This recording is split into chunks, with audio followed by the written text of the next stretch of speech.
Hey viewers, welcome back to the channel. Welcome to the second video about this GSX 750 1983 restoration, or it's probably not a restoration, it's probably reconstruction might be a better word for it. So let's see if we get any of our missing parts. Let's see if we get our wheels and tyres back from the local bike shop so we can get it up on its wheels. And you can join me in the hunt for all the missing pieces to piece this puzzle back together. So let's get on with the video. Well, good news, viewers. Matt has stopped off about an hour ago on his way back from Goulburn and dropped off all the extra bits that that he got for this bike. So I think that's we've pretty much got everything that was supplied. So obviously one of the things we've got here is the seat. Looks a bit ratty, but the base and the foam I think will probably be okay. And there's actually up in the pile of bits and pieces up stacked above is a new cover for the seat, so we can recover that. And then there's this tub of bits and pieces. So let's have a look and see what's in there. Luckily it's all bagged and labelled as well, which is this is brake rubber parts. So I'm not sure whether they're new. They look in pretty good nick, so they might be some of the things we can use to renovate the brake calipers and things. So that's handy. What's this? Oh, the two horns. So that's good. We don't have to buy them. That was one of the things that was missing. What's this? Ah, right. Ignition switch with a key. So that's excellent. Obviously, without that would be hard to find. There's been a few nuts and bolts in there as well. So an actual key and steering lock, etc. So that's great to have that. So this saves us a lot of looking around on the internet. What do we got here? Oil cooler bracket. So that goes between the frame and the oil cooler at the front there. I thought we already had one of these, so this might be an extra one. I'm pretty sure we've got one of these, but anyway, it doesn't hurt to have an extra one. All right, that's the fuel sender unit from the tank, so that's handy as well. Looks a bit corroded, but I'm sure we can get that working, so that'll be great. That will be hard to find. Oh, there's the seat lock with the key as well. So that goes underneath, that mounts to the frame, and that sits over to one side and unlocks the seat to get it off. It's a fork brace. Okay, so it's an aftermarket fork brace, which we may or may not use. Don't know. See how we go with that. Oh, foot pegs. That's a rear foot peg. That's cool because they were missing. What's that? Rear brake switch. That's the electric switch for the rear brake. Brake light switch. So it looks like the front brake switch assembly. Looks like a few bits missing, but might be able to use some of that. And oh, there's the other rear pillion peg. So that's great. Actually, that looks in pretty good nick, really. And what's this? This is the helmet locks and things on the side of the bike. I'm assuming that some of those keys, actually, there's two for some reason. Anyway, hopefully they fit one or other of those keys that are already here. So that's really good with all that stuff. So we can cross a whole bunch of stuff off the list that's missing, and he's going to transfer some money to me because I'm already starting to spend money on tyres and chains and batteries and things. So we can get moving. Cool.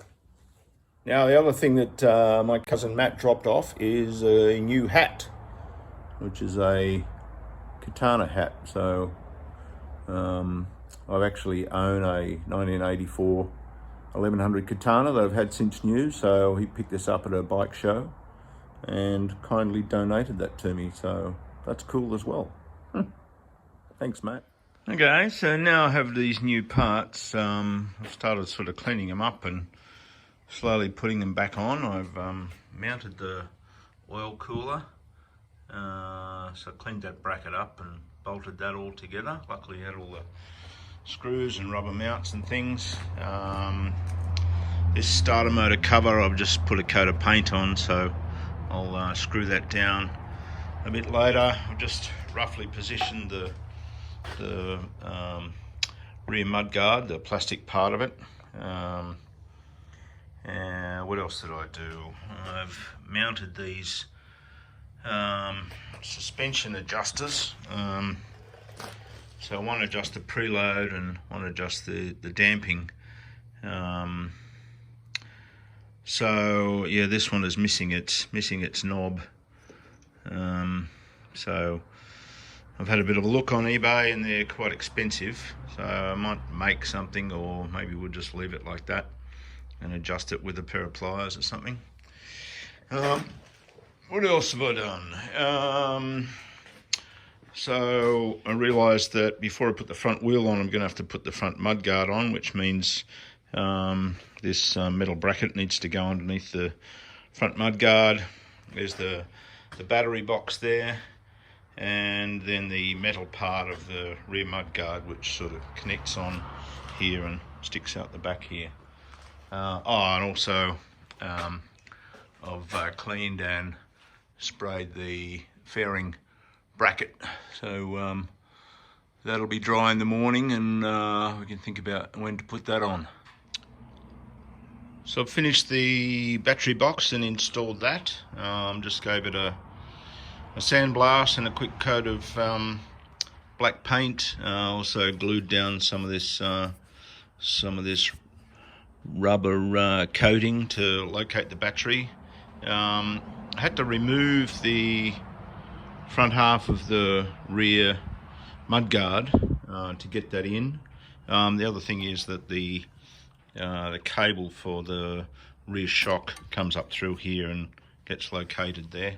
But to locate these rear mudguard, there's this little opening there which fits on a little tab here off the frame, which is supposed to have some sort of rubber grommet, which I didn't have, so I just put some rubber hose over there and then cut a bit larger size, stuck that over, and then I can then push the mudguard into place from there. Here's the rest of the rear mudguard installed. This bit's metal.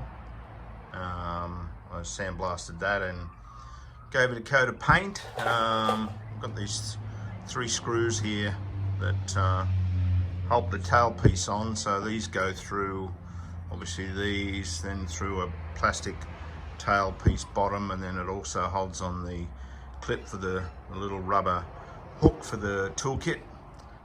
So we'll just put them in there for now, and then there's obviously some 8mm bolts that go through here, probably go through a few other things, so that'll do for now. And then these little rubber grommets, obviously that's to get the wire from the rear indicators up through here, through that hole, and then back to where they connect to the wiring loom.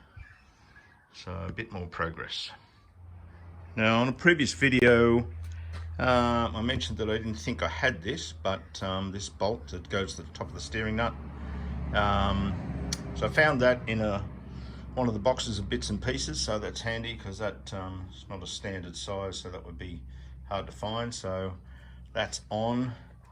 The next thing I'm going to try and do is put the frame on for the front fairing frame. So I'll need to undo this this ratchet here, maybe put a jack underneath the front there to hold that up while I put that on. Let's see. So there's the fairing frame on.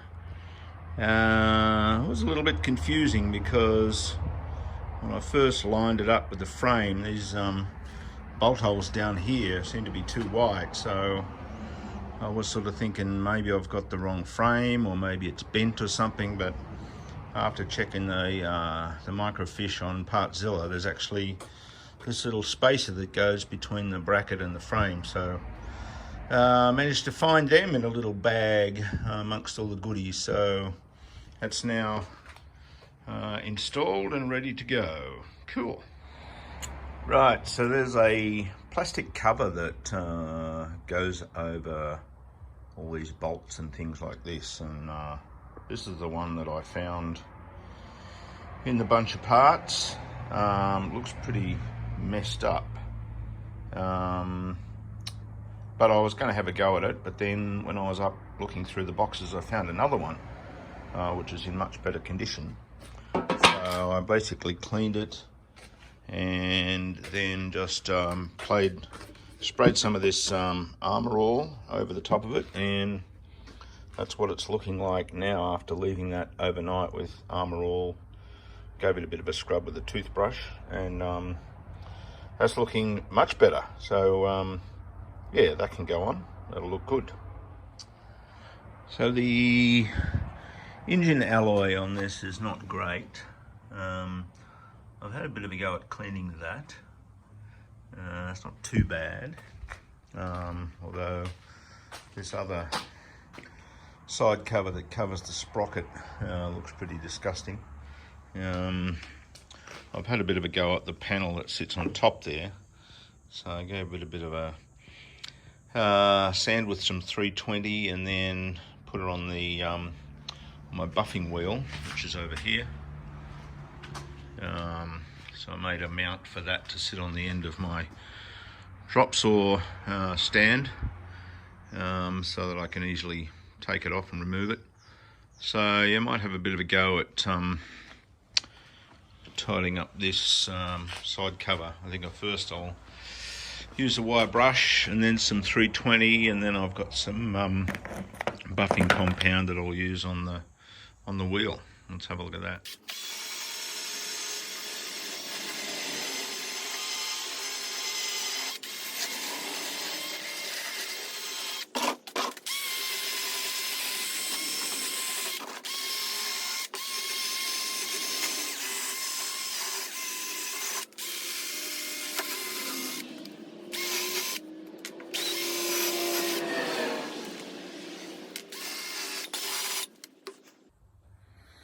Okay, that's the wire brushing, so I might use some wet and dry on it now.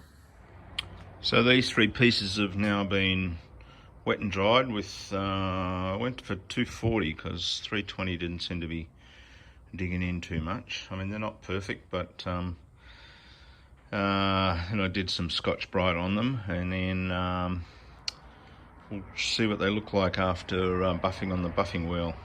And this is them after the rough buffing wheel. Looking a bit better. I mean, I'm not aiming for mirror finish because the rest of the bike's not going to be fantastic, but we'll go for some fine polish now and try and get to a point where we can stop.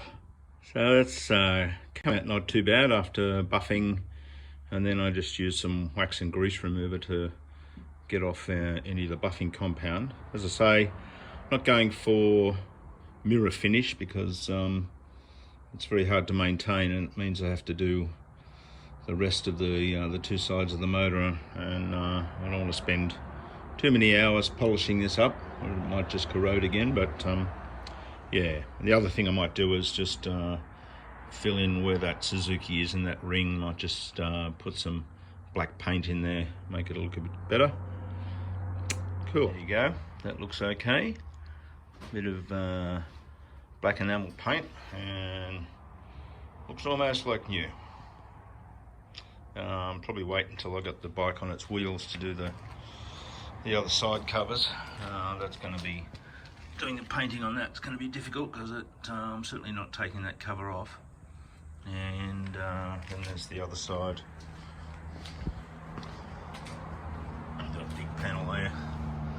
So I might wait till I get it on its wheels, then I can take it outside to do the wet and dry.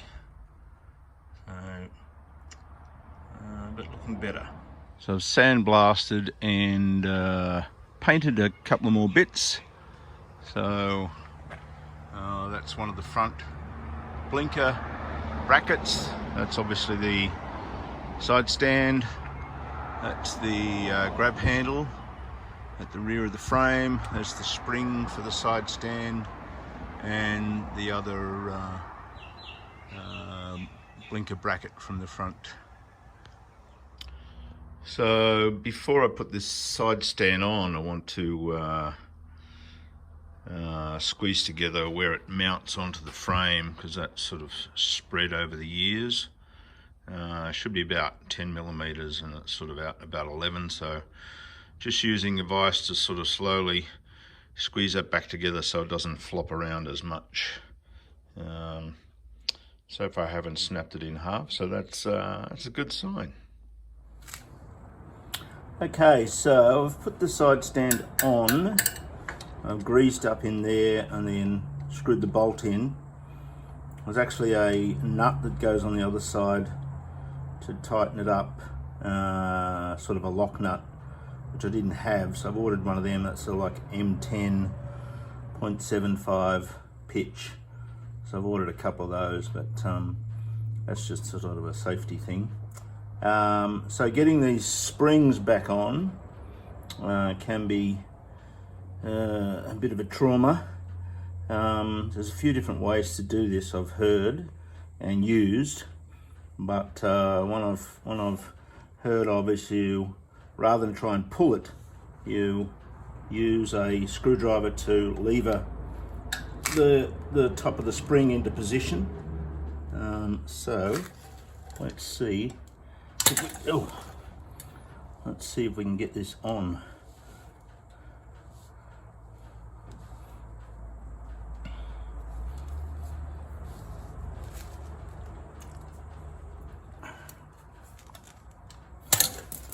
No. So obviously can't do this end because that goes through a hole, so this will be the easier end to do. Maybe we'll try and hook it over like that.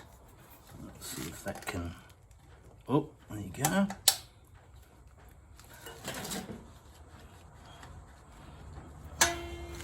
Okay, that's on. So that should stay up, down, up. Beautiful. Now it looks like there is a mounting for a switch, and this little tab operates some sort of switch. I presume this has a side stand detection switch, so that might be on the wiring loom, or maybe it's missing, but anyway, we'll investigate that later on. So I received a few packages today, one of which is this one, which just happens to be the new front sprocket, which is a 14 tooth 530 sprocket. So that was missing, so that's an easy one to replace. So hopefully this fits on here. There's no right way around, and that locking nut, and then locking washer, and then this nut. So I'll just do that by hand until we get the new chain on, and then I can lock it in with the chain and the back wheel to tighten this nut up to whatever torque setting it's supposed to be. So that's a bit more progress. It's good. Well, that might do us for episode 2 of this GSX 750 reconstruction. A few more parts have arrived. I've ordered some parts and bits and pieces. We've cleaned up a lot of bits and pieces, sandblasted, painted, and started putting them back on the bike. So we've made really good progress. Thanks for watching. If you like this video or this series, just click on subscribe or give me the thumbs up down below. And we're still waiting on the wheels and tires to come back, so I might give the local bike shop a bit of a ring. It's been a couple of weeks, so that might be something to do with the supply chain issues based on the state of the world at the moment. But yeah, thanks for watching again, and we'll see you in episode 3, where we hopefully get this thing up on its wheels and make a lot more progress. See ya.